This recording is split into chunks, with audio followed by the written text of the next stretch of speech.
Karamo and Jay Ellis, give it up. Imagine being a kid at a playground and not being able to swing on a swing or hang out with the other boys and girls. Our next guest realized that's what several of her students were experiencing at her Minnesota school, so she led the charge to do something about it.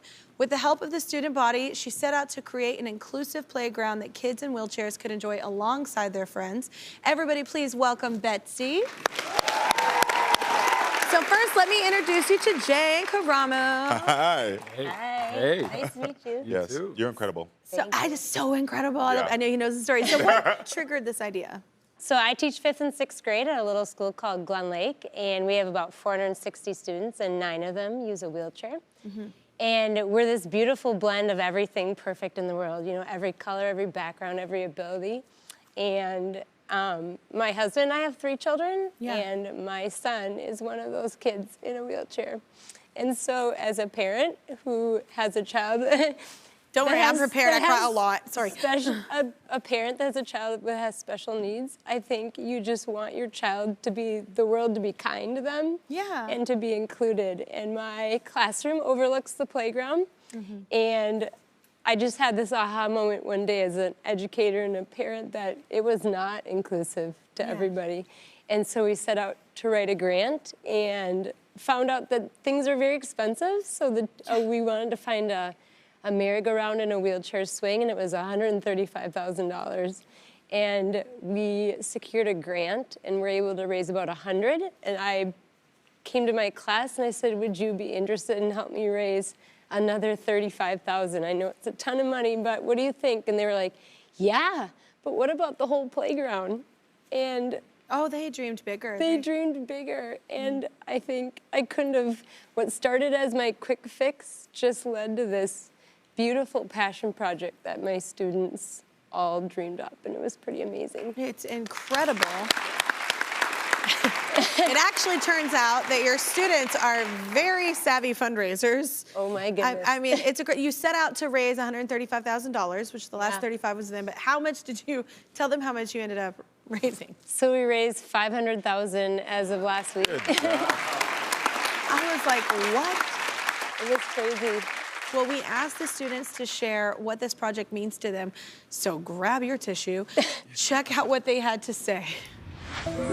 One reason this playground project is so important to me is because I have a brother with disabilities too. When I was younger, it was very hard to find a playground that could fit his needs. My friend John, he's currently in a wheelchair. The kids in wheelchairs are always off to the side, usually with their friends, and I always see it and I'm like, why do they have to do that? I just imagine putting myself in their shoes. Having an accessible playground is cool because everyone will get to play. It'll make our school a place where everyone feels included. This project is important because it's teaching others that the sky's the limit. It will make this school a better place for everyone. This project was super fun for me because I can work with my friends to do something great for the world. I'm really looking forward to this playground because this is going to be game-changing for the school and what they have in this community. Wow. I'm feeling more confident of the younger generation and what we can accomplish. You know, Karamo, in your book, I Am Perfectly Designed, you focus on kids finding self-acceptance. So how do you think an effort like this obviously helps? This is what makes kids know that they're worthy and beautiful just as they are. It's when we see them, because I think sometimes we get into a pattern where we get so busy as adults that we forget to look at what all of our kids needs and to show them they're all special. And that's why I said you're amazing right when you walked out. Because when I saw this, I'm getting teary-eyed now. I just love that you saw a need and you not only did it for your own family, but you did it for all these other kids. And generations now are gonna know that they are perfectly designed because of you. You were teaching this generation of children how to do this in such a beautiful way. And like it's amazing.